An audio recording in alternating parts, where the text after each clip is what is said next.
Hola, ¿qué tal? Yo soy Alejandro Mosqueda y el día de hoy vamos a hablar sobre la neurosis. Es un tema que ustedes me han estado pidiendo por Instagram, así que, pues bueno, vamos a darle a este tema.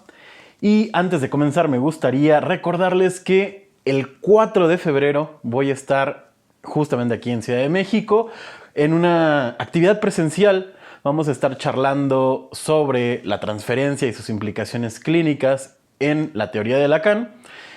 Así que no se queden fuera, quedan muy pocos lugares. Entonces, si cuando vean este video aún hay lugares, inscríbanse y ahí nos vemos y nos conoceremos muy de cerca en esta actividad.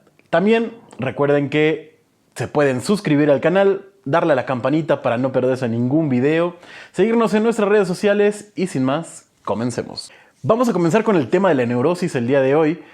Vamos a abarcar la idea de qué es la neurosis y en videos posteriores vamos a abarcar la idea de las neurosis como la histeria, la obsesión y la fobia. Vamos viendo cómo de primera instancia la neurosis no es un concepto psicoanalítico en sí mismo, ¿no?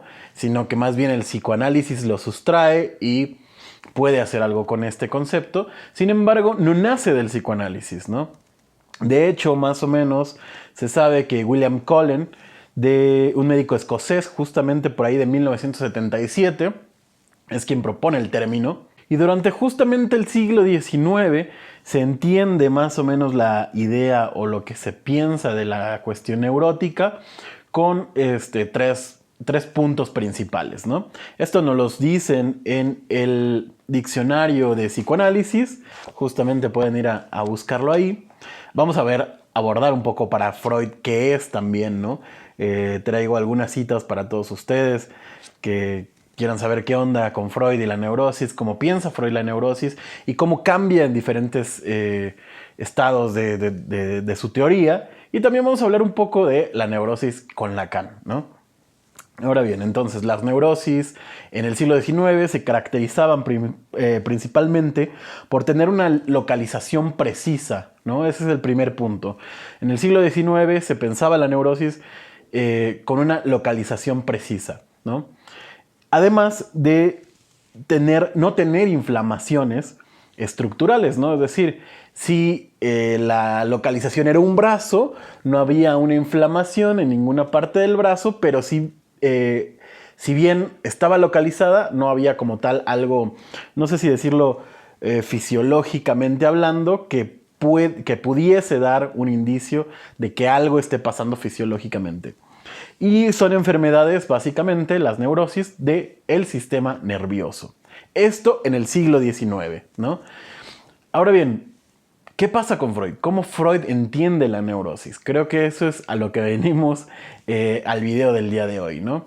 ¿Cómo es que en psicoanálisis entendemos las cuestiones neuróticas? Primeramente, en un primer momento, vamos a entender la neurosis como conflictos que yacen de la primera infancia, ¿no? De experiencias en las etapas infantiles. Nos dice el diccionario de psicoanálisis como primera definición, nos pone que es una afección psicógena cuyos síntomas son la expresión simbólica de un conflicto psíquico que tiene sus raíces, en la historia infantil del sujeto y constituyen compromiso entre el deseo y la defensa. En un segundo apartado nos menciona que es la extensión del concepto de neurosis ha variado. Actualmente el término, cuando se utiliza, solo tiende a reservarse a aquellas formas clínicas que pueden relacionarse con la neurosis obsesiva, la histeria y la neurosis fóbica. Así, la nosografía distingue neurosis, psicosis, perversiones y afecciones psicosomáticas, mientras que se discute la posición nosográfica de la denominada neurosis actuales, neurosis traumáticas y neurosis del carácter, ¿no? Bueno, entonces, lo primero que vamos a ir entendiendo como un problema neurótico, como una cuestión neurótica por parte del psicoanálisis, en un primer momento, es esta problemática infantil, ¿no? En etapas infantiles que tienden a pensarse como un conflicto interno, ¿no? Es decir, la neurosis se piensa como un conflicto interno en primera forma, el cual este conflicto interno va a generar ciertos síntomas. Es decir, que hay una disfunción somática en la sexualidad. Esto en primer punto, ¿no? Vamos a unas pequeñas citas de Freud, de los primeros escritos que podemos entender, y vamos a ir viendo la evolución del concepto, ¿no? que refiere a la cuestión de la neurosis. Hay que entender también, antes de pasar a estas citas que les traigo, que la neurosis, en este primer momento, en el siglo XIX, se caracterizaba por una forma específica de pensar los problemas. Es decir, que siempre se pensó una forma negativa a la cuestión neurótica. En ese entonces era muy importante las respuestas físicas, ¿no? Se tenía una cuestión muy presente de los problemas físicos, de la anatomía patológica, y se dejaba de lado otro tipo de problemáticas como son, por ejemplo, las ideas psicológicas, si lo queremos pensar así, ¿no?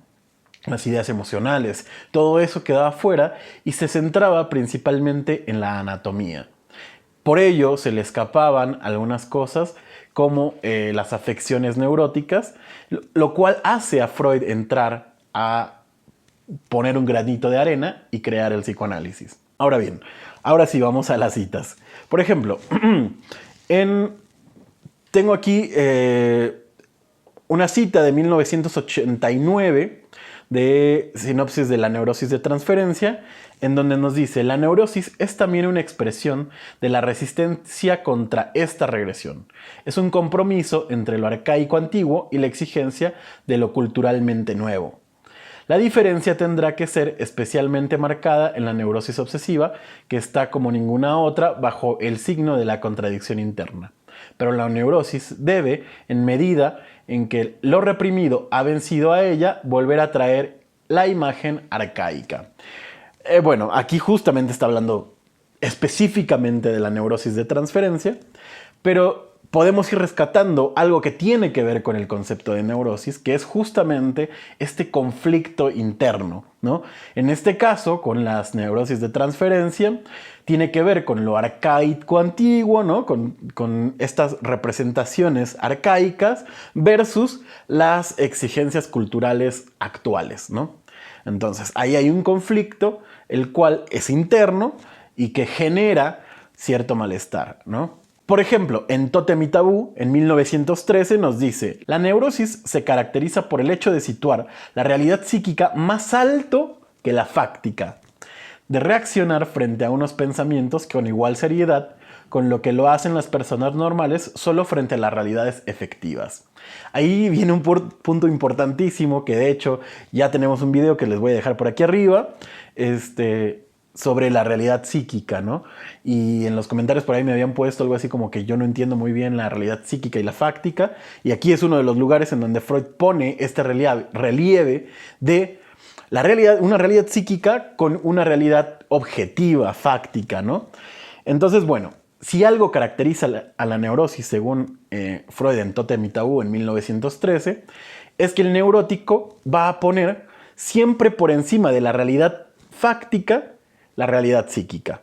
¿Cómo podemos entender esto? Bien, podemos entenderlo como que los pensamientos internos de una persona, ¿no? Tal vez, voy a poner este ejemplo así, como X persona siempre habla mal de mí. Todos hablan mal de mí todo el tiempo, ¿saben? Entonces, esta idea interna, justamente esta realidad psíquica, vamos a ponerlo así, en que todos se burlarían de esta persona, se pone enfrente de la idea fáctica o de la realidad fáctica, en donde pues probablemente nadie ni siquiera lo nota, ¿no? Entonces, creo que ahí es un buen punto, o puede ser un buen ejemplo para entender esta idea en donde se generaliza esta realidad para todo momento, ¿no? Ahora bien, vamos a una cita más. Esta en 1916, en varios tipos del carácter descubiertos en la obra analítica, los que fracasan triunfan, ¿no? Nos dice lo siguiente: pues por la génesis de la neurosis es necesario que exista un conflicto entre deseos libidinosos de un hombre y aquella parte de su ser que denominamos su yo, el cual es la expresión de sus instintos de conservación e integra su idea de su propia personalidad. Semejante conflicto patógeno nace únicamente cuando la libido intenta emprender camino o tender a fines que el yo ha superado y condenado mucho más tiempo atrás, habiéndolos prohibido, por tanto, para siempre, y la libido lo intenta así cuando le ha sido arrebatada la posibilidad de la satisfacción ideal, grata al yo. Con ello, la privación de una satisfacción real pasa a construir la condición primera, aunque no en algún modo la única, de la génesis de la neurosis. Es decir, lo que nos está comentando Freud aquí es justamente cómo la libido, hay un conflicto, volvemos a la idea del conflicto, ¿no? Un conflicto interno de la libido que rebasa a la instancia del yo, por decirlo de alguna manera. Es decir, que parte de la génesis de la neurosis es, vamos a ponerlo así, como la represión de la libido por parte del yo, ¿no? La libido quiere o emprende el camino, como dice Freud, para sobrepasar el yo y que esta satisfacción pueda llevarse a cabo.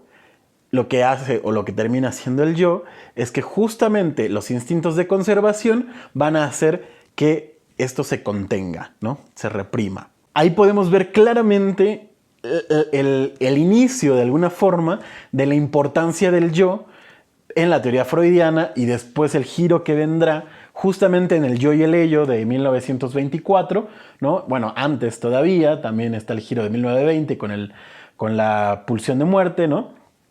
En fin, el punto creo es que ahí podemos ir viendo esto y está, bueno, una cita del yo y el ello que va a ser un poco redundante con la otra cita que les traigo, entonces prefiero leer esta segunda cita, es bastante similar, que esta cita es de ¿Pueden los legos ejercer el psicoanálisis?, un texto de 1926, en donde Freud nos dice: la neurosis es entonces la consecuencia de un conflicto entre el yo y el ello.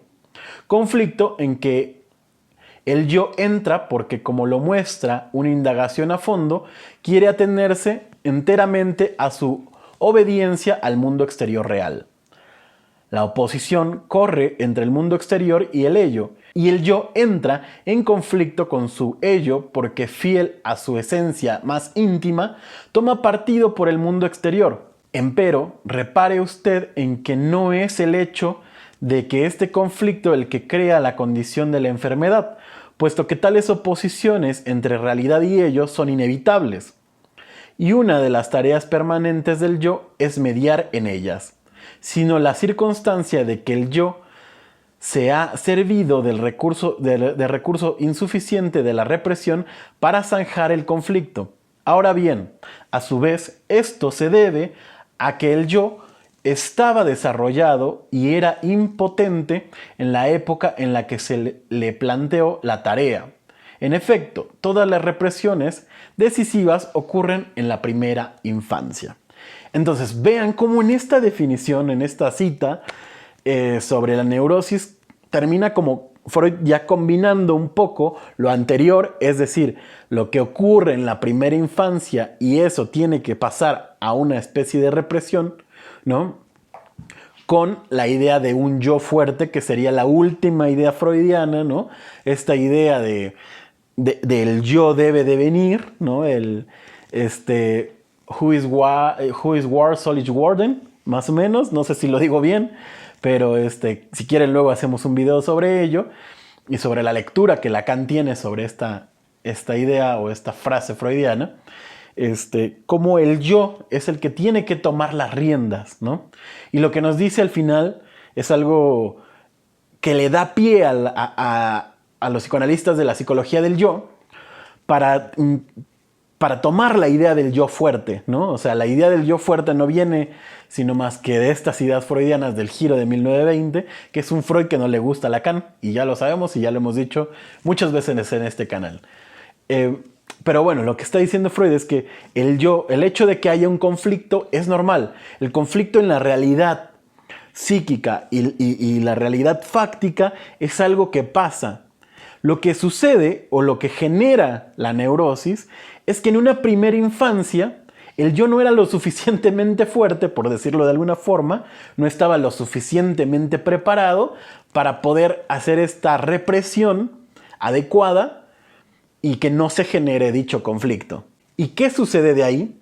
Bueno, lo que se forma es un síntoma neurótico. Y ahora la pelea no será solo entre el yo y el ello, sino más bien será entre el yo y el síntoma. Entonces, para Freud podemos entender la idea de la neurosis como el resultado de un conflicto, y no solo el resultado de un conflicto, sino el resultado de no haber tenido una represión adecuada por parte de un yo suficientemente preparado, ¿no?, para poder realizar esta represión. Ahora, pasemos con la idea de Lacan. Para Lacan, traigo también algunas citas, sabrán que para Lacan la cosa va en otro sentido. Para Lacan, la idea de la neurosis es igual a una pregunta. La neurosis termina siendo una pregunta. Pero vamos a hacer lo mismo que hicimos con Freud y vamos a irnos a unas pequeñas citas que tengo del seminario 4, de la instancia de la letra, del seminario 3 y del seminario 25.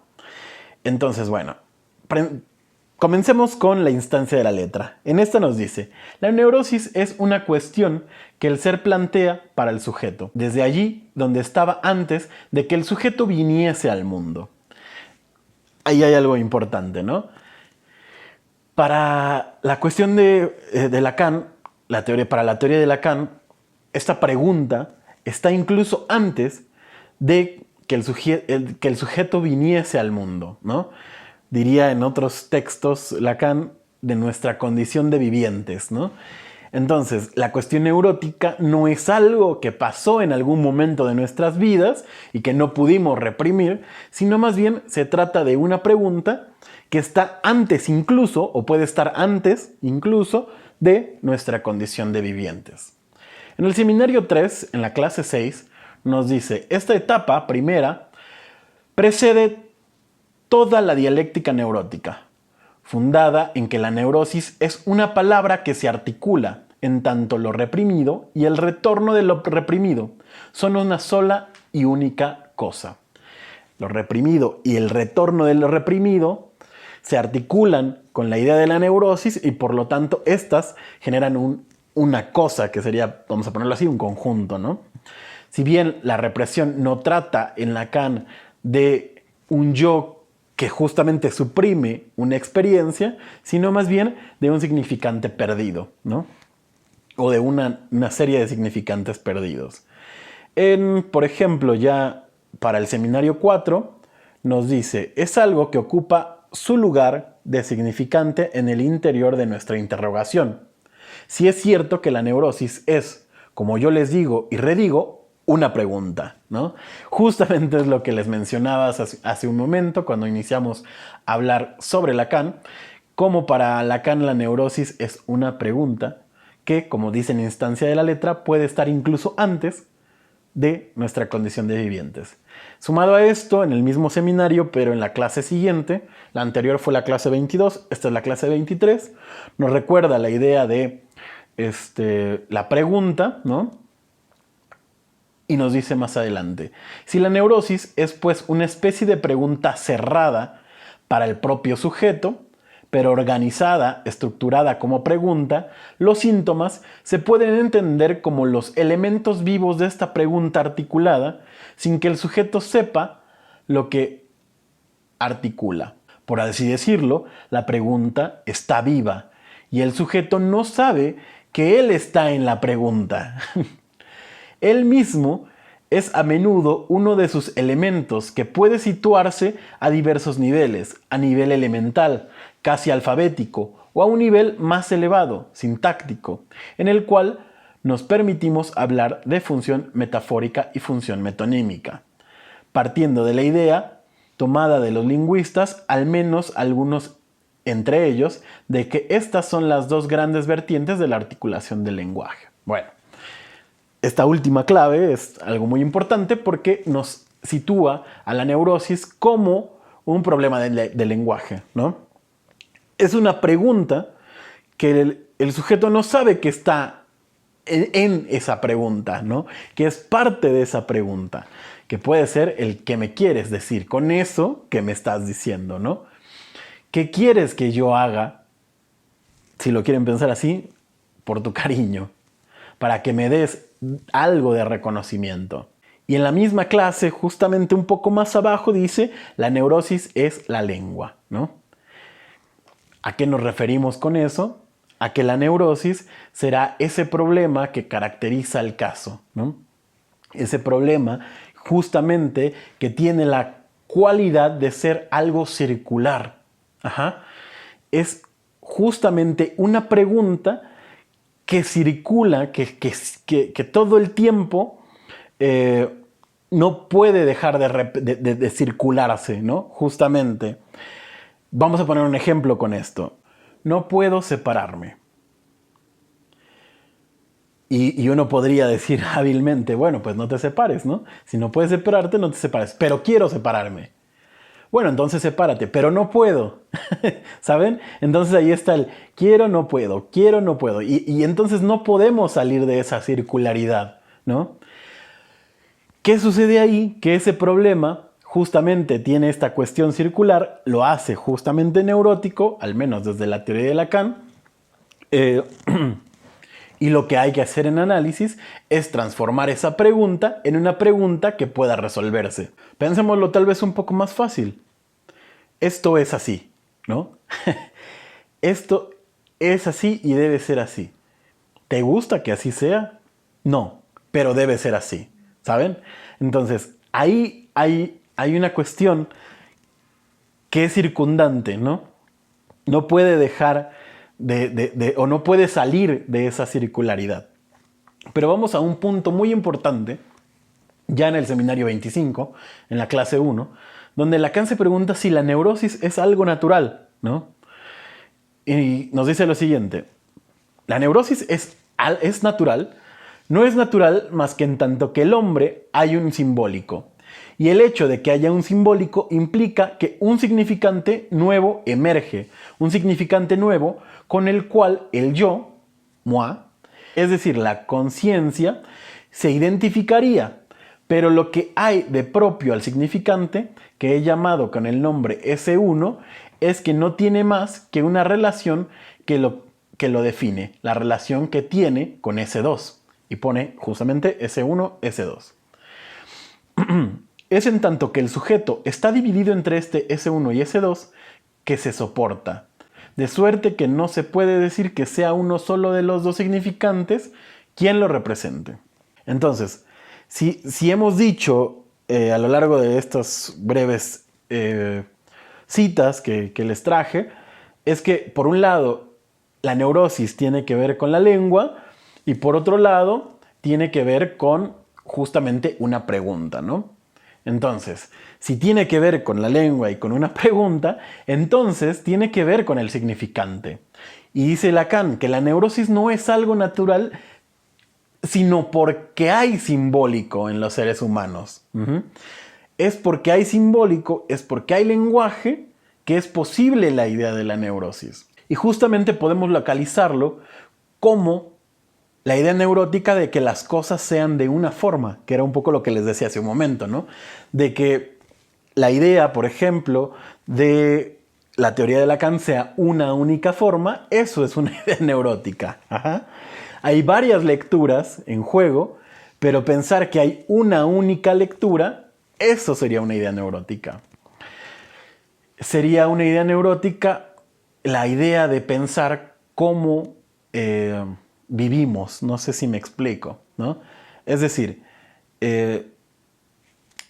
pensar que si te paras temprano, si trabajas todos los días, si estudias mucho, si comes bien, si bla, bla, bla, bla, bla, es una forma de llevar o es la forma específica, mejor dicho, de tener una buena vida.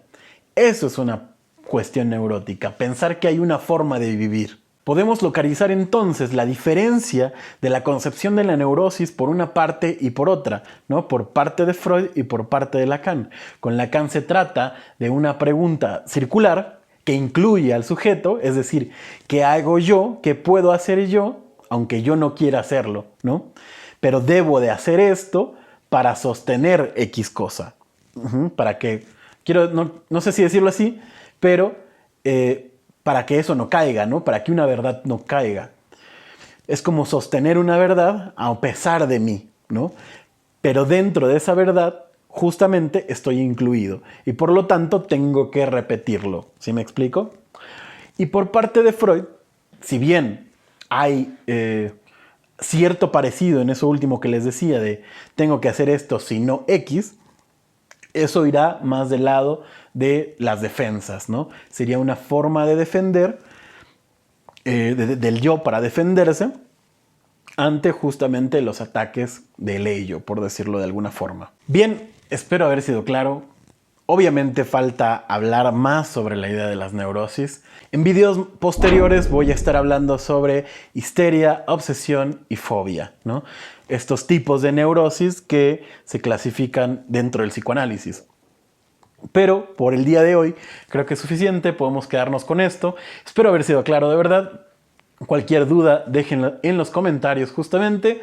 Y les recuerdo que el sábado 4 a las 5 de la tarde nos vemos en Ciudad de México con la actividad sobre la transferencia y sus implicaciones clínicas en la teoría de Lacan. No se queden fuera. Aún quedan unos pocos lugares, así que vayan, inscríbanse. Nos vemos el 4. Recuerden seguirnos en nuestras redes sociales, Instagram, Facebook y TikTok. Y no me voy sin antes recordarles que nosotros no lo sabemos todo, pero podemos estudiarlo juntos. Hasta la próxima.